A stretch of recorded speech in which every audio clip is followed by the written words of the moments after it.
VFX footage.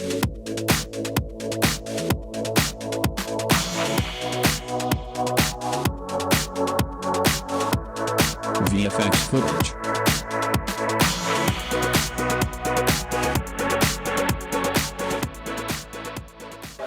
Chaque jour, nombreux sont ces jeunes qui tentent leur chance au jeu de hasard à première vue pour s'amuser.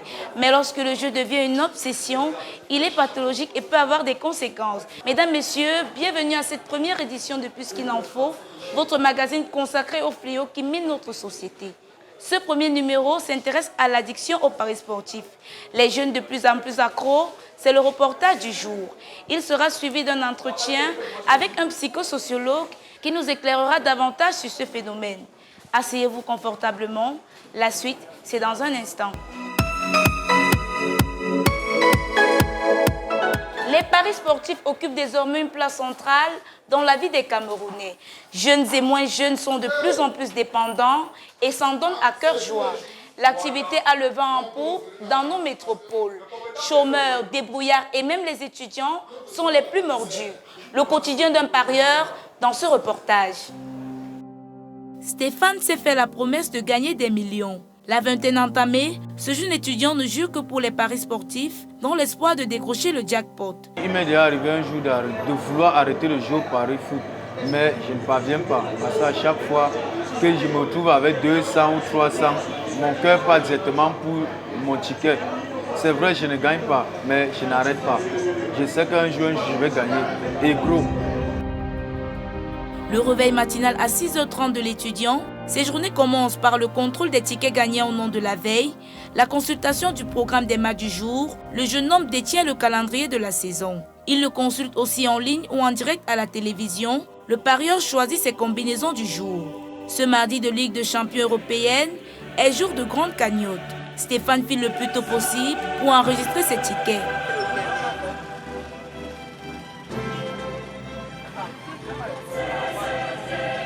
Je vais mettre 10 000 sur 2 matchs. Je gagne 100 millions de foot. Sa mise quotidienne avoisine la somme de 3 000 francs. Je ne peux pas estimer le montant exact, parce que ça dépend des jours. Comme par exemple, les jours, les samedis, vendredis, samedi, dimanche. Comme c'est peut-être il y a Champions League ou il y a Bundesliga. Il y a tellement de matchs. Si j'ai parié petit, ça peut aller à plus de 2500. Les jours simples là, 1000 francs, donc je prends un peu exact par jour. Mais je parie tous les jours. Après la mise, le parieur rejoint ses compères dans un débit de boisson. Ici, l'analyse des tendances occupe les débats.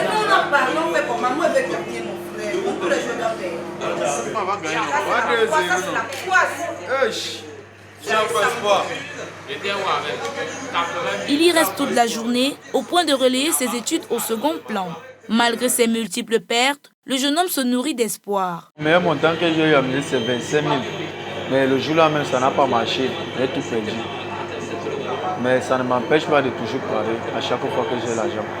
Je continue de parier parce que je me dis, je vais récupérer d'abord mon argent que j'ai déjà eu à perdre et je vais gagner plus de ce qu'il en faut. Voilà 4 ans que la pratique est courante. J'ai commencé à jouer pari foot avec un ancien camarade sur les bancs. On misait les 300. Un jour, c'est retrouvé de gagner 400 000 de poussière. Il a voyagé. Moi aussi, je me dis que non, je peux voyager ou bien je peux faire beaucoup de choses derrière le pari foot. La passion du football et la part du gain facile sont quelques-unes de ses motivations. Je joue au pari foot parce que d'abord, je suis passionné du football. J'ai voulu jouer au football, ça n'a pas marché. Et du coup, le pari foot, l'argent. Comme lui, beaucoup d'autres jeunes sont prêts à tout, quel que soit le prix à payer, pour faire fortune au moyen de ces jeux. Je joue au pari foot pour espérer changer la condition de vie, quoi. Je joue au pari foot par amour du football, parce que je suis d'abord un passionné. J'ai des équipes que je suis qui sont Marseille et le Real de Madrid. Bon, c'est à force de marcher avec des amis qui étaient déjà dans le métier. Je partais comme tout bon ami. Je marchais, c'est où j'ai pris le goût et jusqu'à présent, je ne peux plus m'en passer de ça. C'est difficile, c'est déjà dans les gènes. Je suis devenu accro au paris sportif dès lors que j'ai pris la décision que je joue juste à la gare où ils vont fermer les salles. D'aucuns ont accédé à un stade supérieur de l'activité et se font appeler des parieurs professionnels. Je suis en pleine expertise là. Comme il y a Champions League ce soir, donc je suis en train de concocter un ticket pour tout à l'heure 18h55 dans l'espoir de gagner bien sûr. Sortir le ticket, je me base sur mes sites de pronostic d'abord et sur mon intuition un peu personnelle et les bookmakers servent à orienter les paris sportifs. Ils sont nombreux qui peuvent faire le pari en ligne et pour cause, l'avantage qu'ils ont en ligne, c'est qu'ils peuvent miser bas. Donc ils peuvent avoir les mises de 80, 90. Par contre, ici, la mise normale, ça commence à 300. Du coup, tu vois qu'un parieur qui met 300 dans son compte se retrouve à tirer peut-être 5 tickets en ligne, chose qu'il ne peut pas faire directement à la caisse.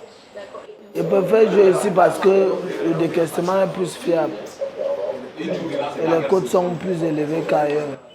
Quand tu joues dans ton compte, la mise minimale c'est 90 francs.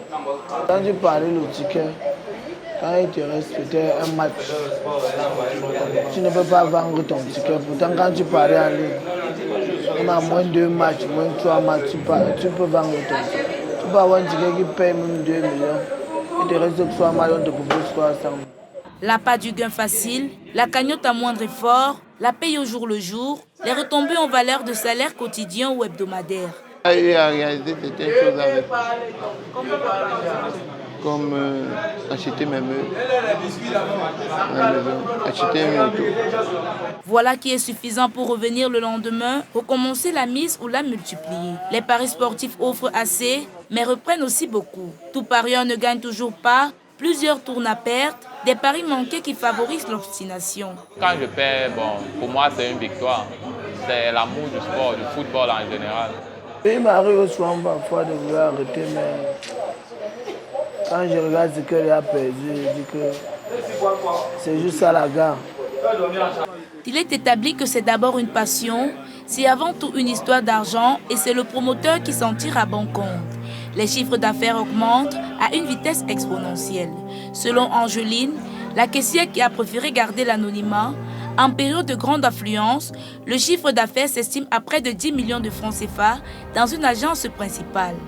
Dans une agence en ligne, on totalise la somme de 5 millions d'entrées en caisse et dans un mini-kiosque, les recettes journalières avoisinent la somme de 2 millions de francs CFA. Si le pari sportif est devenu une occupation en plein temps, il a amené certains à oublier la recherche du travail formel, leurs activités journalières et même professionnelles. Le constat est sans appel. Malgré les multiples revers essuyés par les parieurs, le rêve de gagner des millions demeure grandissant.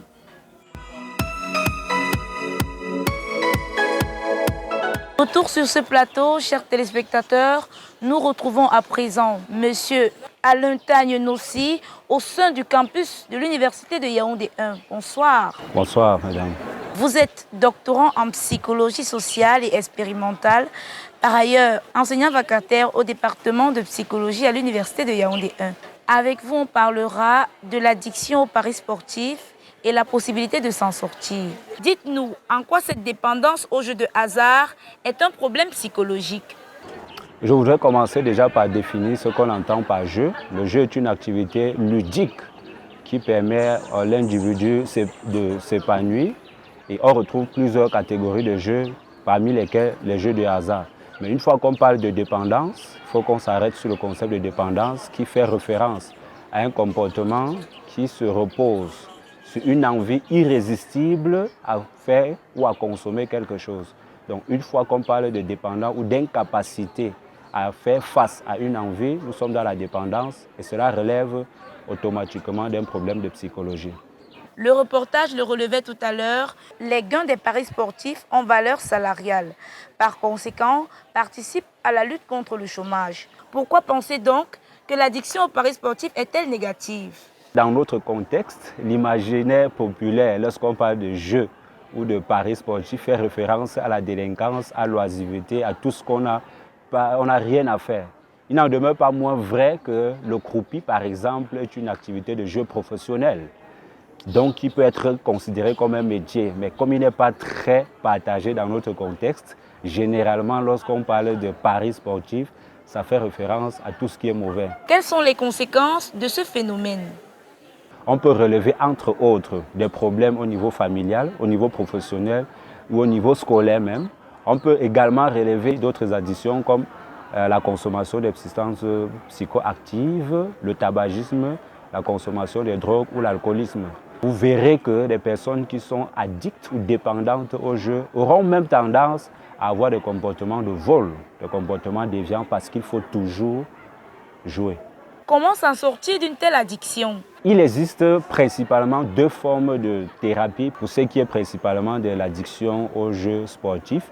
On a des traitements pharmaceutiques, donc vous allez rencontrer un psychiatre qui va vous prescrire des médicaments, ou alors vous pouvez rencontrer un médecin qui peut vous prescrire un certain nombre de médicaments qui peuvent vous aider à contrôler et à gérer vos émotions. Ou alors il y a la seconde phase de traitement qu'on appelle des psychothérapies cognitives et comportementales.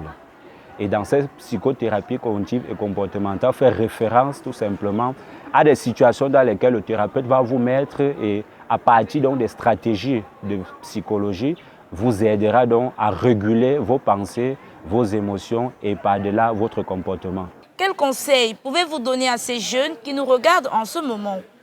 La dépendance au jeu de hasard ne serait pas une bonne chose. D'ailleurs, il ne faut pas s'accoutumer du jeu de hasard qui ne saurait être une activité professionnelle.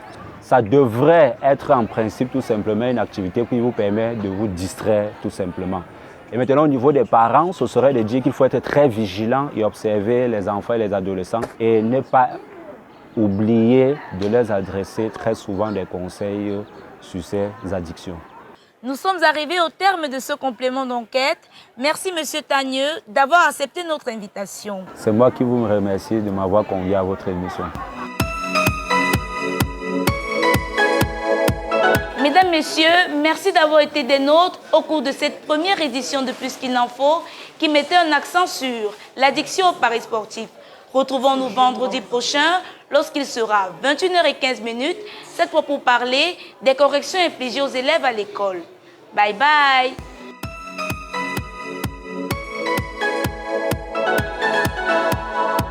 VFX footage.